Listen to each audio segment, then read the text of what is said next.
I'm Charlie Rymer, and this is the Charlie Rymer Golf Show, powered by PlayGolfMyrtleBeach.com.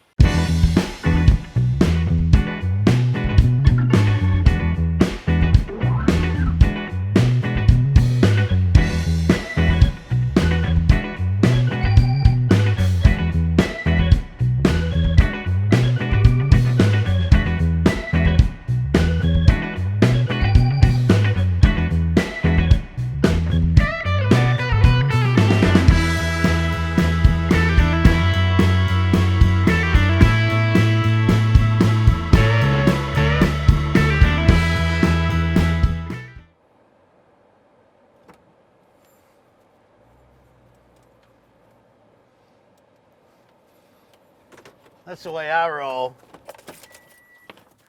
So I'm here at TPC Myrtle Beach in Myrtle's Inlet, South Carolina at the Dustin Johnson Golf School. And today I'm gonna get a really cool fitting from Alan Terrell, DJ's longtime coach. Alan runs the golf school along with the Dustin Johnson Foundation. And if you didn't know, the Dustin Johnson Golf School, it just got named again by Golf Digest as being one of the top 24 golf schools in the country, and it's the top 3 in the Southeast. I love getting new clubs, especially really cool TaylorMade stuff. Come on.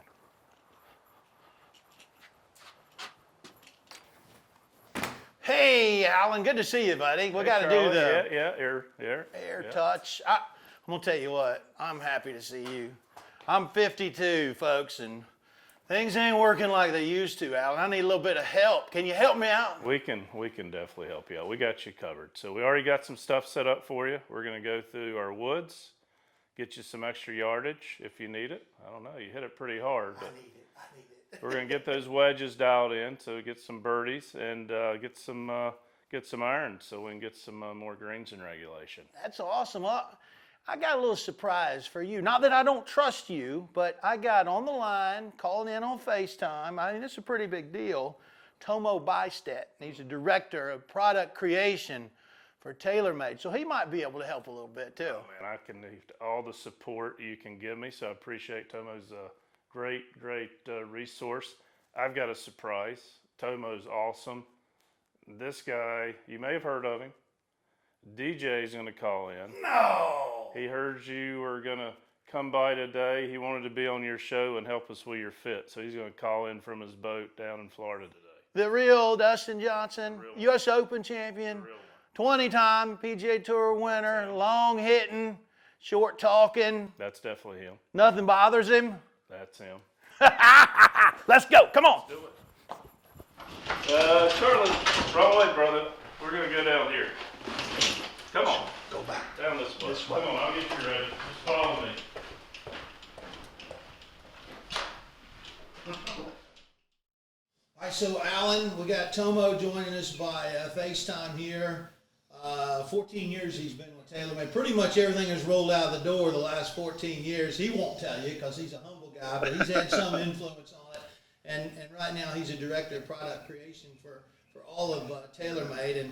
And Tomo, I'm a guy, 52 years old, played a little bit of tour golf back in the day, a few Champions Tour events, and that age is catching up with me to the point where I'm checking in with Alan to see if there's some technology that can help me out a little bit. And today we're talking irons, so I figured we'd go right to the top. Can you just sort of go over your product line, in particular things that might be interesting to somebody like me, because this is my show, Tomo.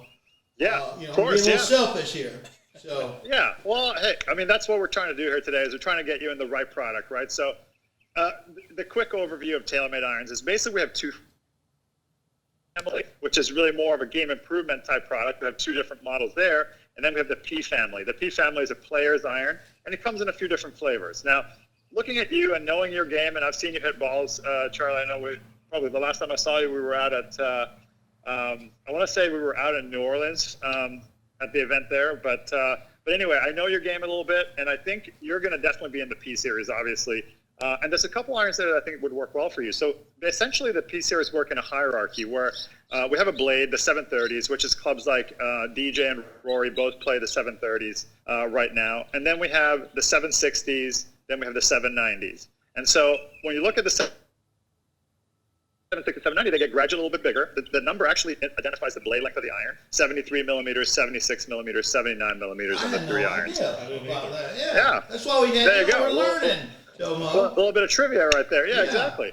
And so what the cool thing is, it's really a progression. And obviously, when you get done with this whole thing, you might end up with a bit of a combo set too. For example, you might want to have blades in your short irons. Hey, you can totally combo these things up.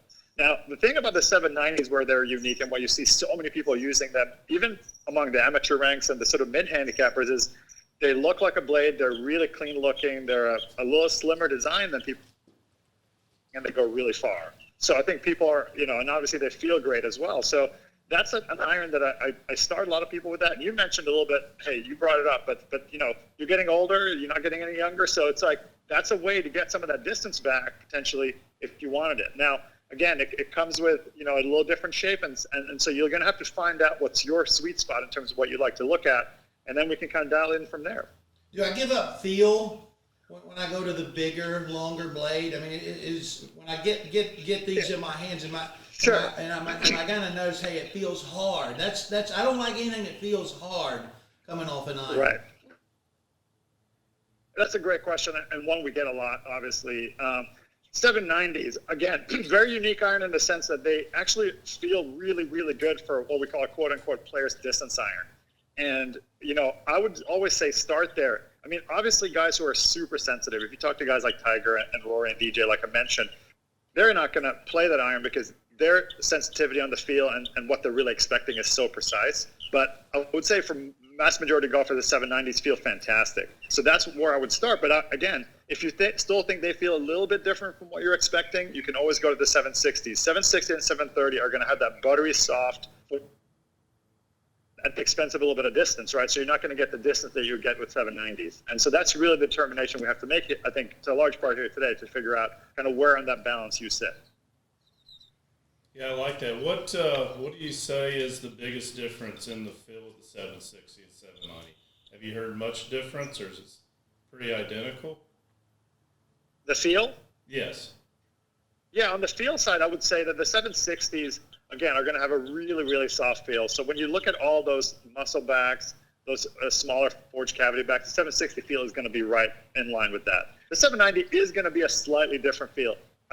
You can use the word harder. You can use the word a little bit louder, maybe, as a better descriptor. It's still a really crisp sound. It doesn't sound clanky at all. It doesn't sound like a game improvement iron. Again, but it's on a scale, right? It's on a progressive scale of, if you have buttery soft over here and you have sort of game improvement irons, typical kind of clanky irons over here, the 790 is still going to be like right over here, but it's not the same. It's not the same feel. Tomo, one of the things that's always amazed me about you smart people that design all this equipment is how you can make a ball go farther, but it doesn't go lower. In other words, Right. most people think, oh well, yeah, I'm testing out this new 7-iron, and I'm getting 10, 12 yards longer. Well, basically it's a 6-iron. Well, no, it's a 7-iron. It still flies like a 7-iron. It looks like a 7-iron. It's got similar loft to a 7-iron. It lands like a 7-iron. It just goes farther. How do you pull Right. that off? Yeah, that's a great question, and one we get a lot, actually. Like you said, it's Myrtle loft is stronger, that somehow you're going to be hitting low bullets. The thing is, when we build these irons to go farther, when we build these thin faces and we build things like speed pockets into the irons, these are all things that help the ball actually achieve a higher peak trajectory. So it allows you to go stronger loft and not give up any of that height. To your point, I think what you said was important, was it looks like a 7-iron in the air. We get a lot of questions, people saying, well, I want the forgiveness and I want the distance of one of some of these modern irons, but I want to play traditional lofts. Well, you can do that, but the ball is going to go like stratospherically high. I mean, it's not at that point. Again, we're designing these technologies just like drivers have evolved, Charlie, with them going higher and farther. And for that reason, you can manipulate lofts to get the trajectory that you're looking for. And so, yeah, the number that's in the spec sheet on what these lofts are lower. But again, we're not sacrificing on peak trajectory. And that, with the 2019 model, that was kind of the slight improvement, if I'm not mistaken, from the 17. 17 Correct. flighted a little lower for most, Mm-hmm. and y'all moved some things around in the 19 model to get a little better launch. Correct. Yeah. So for the P790 and the 2019 model, one of the things we did was we reshaped the tungsten piece in it and actually made the CG a little lower. And again, a lower CG is going to get your ball going a little higher. So again, it was a little adjustment. You know, when we dial these in, you want the right compromise of height and distance, and we nudged it to go a little higher in the new model. Well, Tomo, thanks for the education on the irons. I'm getting an idea that Sure. at 52, the blades aren't in the picture for me. I like the idea of blending a set. I'm going to take what you say. We got a guy you might have heard of by the name of Dustin Johnson called in here in a minute. I'm going to take what he says. I'm going to take what Alan says, and I'm real confident I'm going to get something I'm really going to love in your TaylorMade product. Awesome. Well, I can't wait to see how that turns out. All right, Tomo, appreciate it. We're going to be back next show talking to you about wedges, if you don't mind. Cool. That's fine. All right, appreciate it, Tomo. All right, DJ, when I came in to get this fitting from Alan with TaylorMade equipment today, he said you were going to be on FaceTime. I didn't believe him, but here you are. Appreciate you coming on the Charlie Rymer show. You're at home. Are you going to practice this afternoon or maybe get a little fishing in? I practiced this morning and went to the gym already, so now I'm going to go on the boat. I've heard those gyms are nice. I've never really been in one, but I've heard they're real nice. Yeah, some of them are. So I'm not going in the gym. I'm 52. I'm trying to get a little bit of distance with some TaylorMade equipment. But before we get to that, I want to find out, we're going to talk about irons in this show. Will you walk me through the irons that you've got in your bag? We're going to save wedges for later, but just a pitch and wedging down. Yeah, I'm playing the TaylorMade P730s, which are blades with X100 shafts, and I'm a little bit taller, so I use a 1/2 inch over standard length and a couple degrees upright. Have you seen those specs change over the years, Alan? It's been pretty much the same thing. It's been pretty constant. Are they still soft step, DJ? Yeah. When you say soft step, what does that mean, DJ?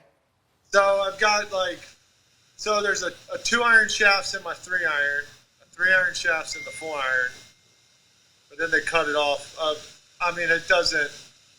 I've just played that way since I was 16, and I've never changed. Yeah, I got you. One of the things that I find interesting is looking at some of the top players in the world, looking in y'all's bags. Some players will blend a set. So they'll have blades and the short irons, but then have something with some technology in the long irons. Is that anything you've looked at, maybe blending a set? I've tried it, but, I like the bigger head. I've used a larger headed 3-iron or a 2-iron, but for some reason I don't like changing the irons in my set, because I feel like, if you got a set of blades, if I've got the 3, 4, and 5-iron with bigger heads, the way they release is different. So if I was going to play a cavity back or a bigger head, I'd play the whole set that way. Yeah, that makes sense to me, Alan. Yeah. Because every time I get, if I'm hitting my blades, and then I grab a 4-iron with a cavity back and a 3-iron with a cavity back, I hit them all to the right. And just because the release is different. When you say release, are you talking about the release of the ball off the club when it lands? It's not spinning as much, or No, I'm talking about the club head releasing. Oh, because of the balance is different because the blade's longer. Yeah. I got you. Yeah. So when you've been working with him since he said 16 is the same specs. Not long after that, you spent some time with him. Yeah. It'd be hard to at this point, taking that release to #1 in the world, and mess with it, I would think. Well, DJ can feel something that's a 0.5 millimeter off or a 1/2 of a gram off. So, you start, as Dustin knows, and we learned from TaylorMade is, 730 means how long the club is. So, yeah.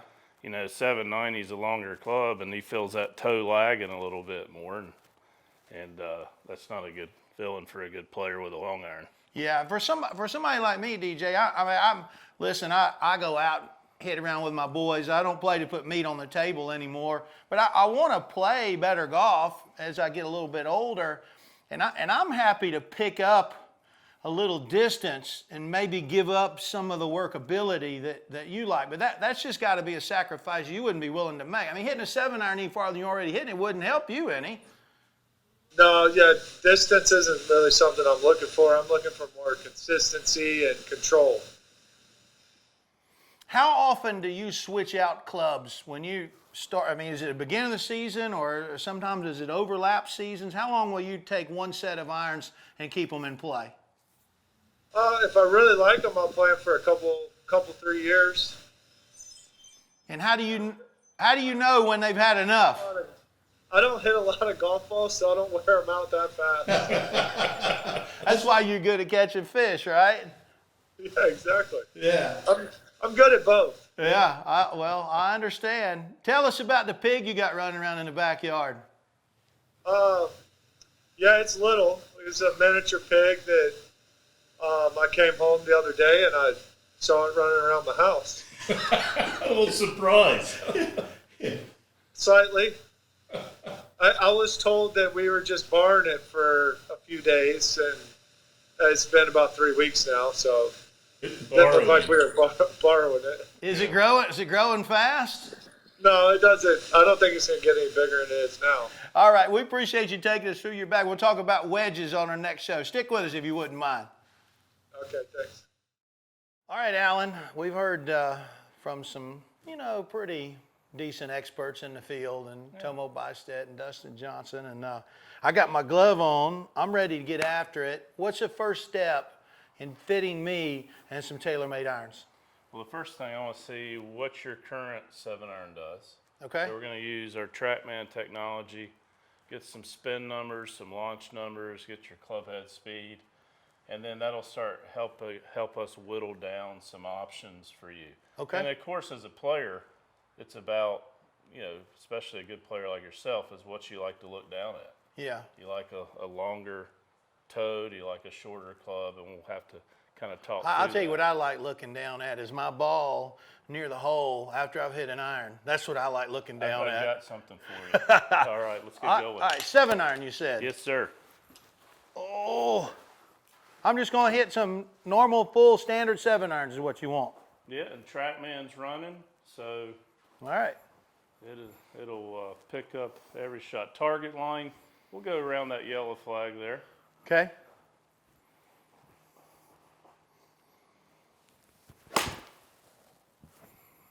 That yellow flag right there, The one you just flew over the top of. for what it's worth, that's a good 7-iron for me. I don't know what the numbers are, but I felt pretty good. What do you usually hit a 7 carry? I like to think that I'm a comfortable 168 with a 7-iron. Okay. You gonna tell me what that one was? Or you gonna make me guess? I'm going to have to make you guess. You're the pro. That one went a little further, I bet.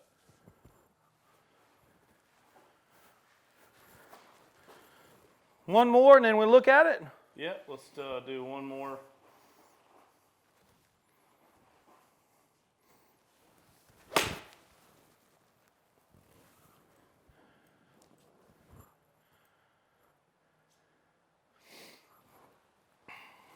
All right, so let's look at our numbers here. So we're going to start. That's a lot of info.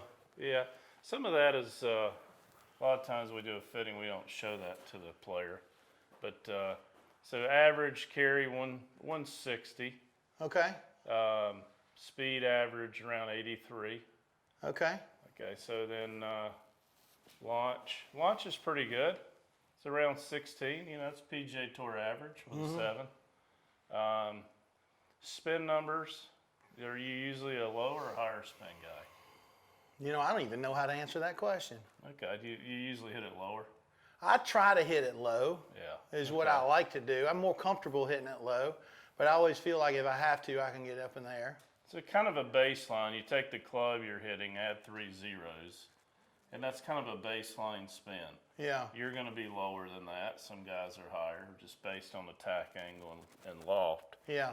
But we're around, I would take out probably one of those, but we're around 6,500 spin. So we're probably going to want a lighter weighted S flex shaft. So Yeah. probably not 120.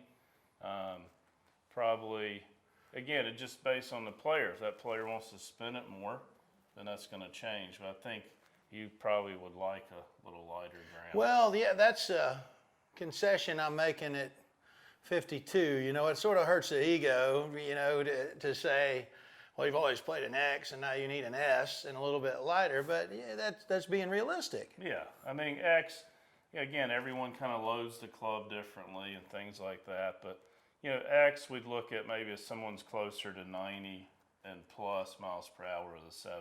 Yeah. Someone between 80 and 90, we'd look at S. And then spin rate kind of determines how heavy of a shaft we give the player. All right. You got something? I got something made up for you already.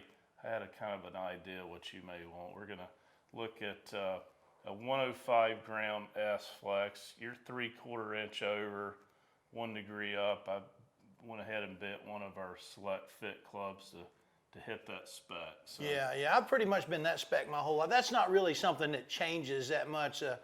Lie angle and the length of the club. But it shouldn't. Yeah. The lie angle may change based on if a player may go through a swing change or something and they're delivering the club from a different path.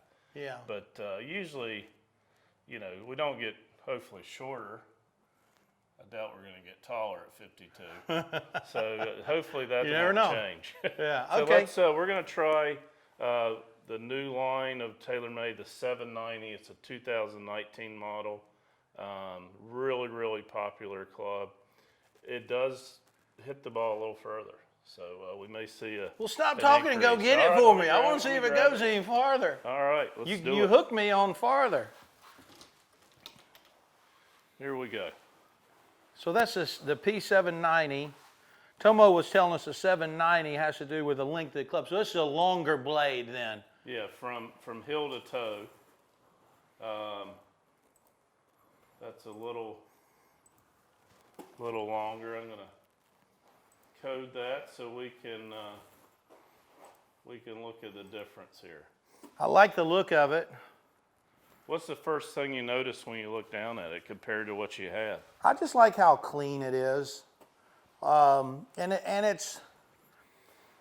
It sort of has a nice, player's sort of blade look. It's got a little offset, but not too much offset. And it's got a hint, and this is what I really like. It's got a hint that there's some stuff in there that'll help you out a little bit.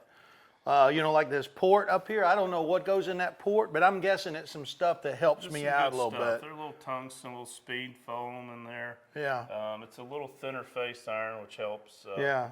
create some distance. What's great about this set, a lot of times players like the look of the 7 and the 8 irons, but then they get to the 4 and 5 and they're like, oh, that looks a little thin. Yeah. This set continues to have that look throughout the bag. Well, let me see what this feels like. Yellow flag. Yes, sir. I'll stay on that target.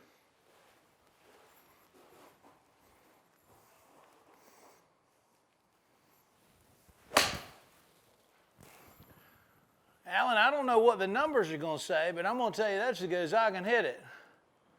Well, that's pretty darn good. So that ball already went the furthest of any that you've hit. So that one went before you were averaging carry, you were averaging 160, and that one flew 67. I like it. And what's cool is the club head speed was about the same. You actually swung that a little faster at 84.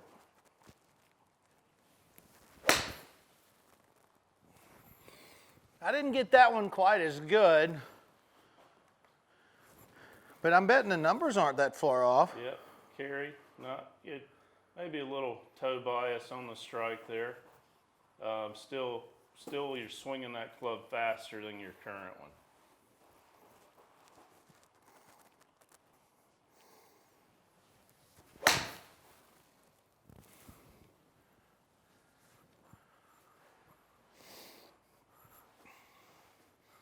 That one wasn't horrible. All right, so we look at the differences, and we kind of throw up what we call our jelly bean here, and we look at one is this dispersion. So we may tinker the lie angle a little bit to help us. Some of these finish just a little left of the target. Yeah. Okay, but it's a lot tighter. Yeah. Jelly bean here, a lot tighter dispersion. Picked up about 2 yards longer distance, and that's just swinging it about 4 times. Yeah. So you just getting used to the weighting of that club, you'd pick up even more speed. Yeah. Club head speed overall, you're swinging that one about 1 to 2 miles per hour faster Really? than what you had before. Alan, I think we got a winner. I really like the feel of the P790. It looks good to me, even though it's got a lot of technology in there. I sort of like that. I need a little reinforcement. And in combination with this shaft, it's a little bit lighter, maybe a little bit softer than what I've been playing. Yeah, a little bit. It feels good, and I like the idea I can pick up a little bit more speed, which equals a little more distance. Yeah, and as you know, Charlie, being a good player, the proximity and the dispersion for irons is just as important. Your dispersion was better, and you hit that a little bit further, so it's kind of a win-win, obviously. What the man's saying is longer and straighter is good. Absolutely. Alan, I appreciate it. A little got it. Boom, boom. Next show, we're going to dig into the wedges. You want to make sure you catch up with us on that, folks. I'm going to hit a few more. All right, let's see it. Thanks for joining us. I'm Charlie Rymer. We'll see you next time on the Charlie Rymer Golf Show, powered by PlayGolfMyrtleBeach.com.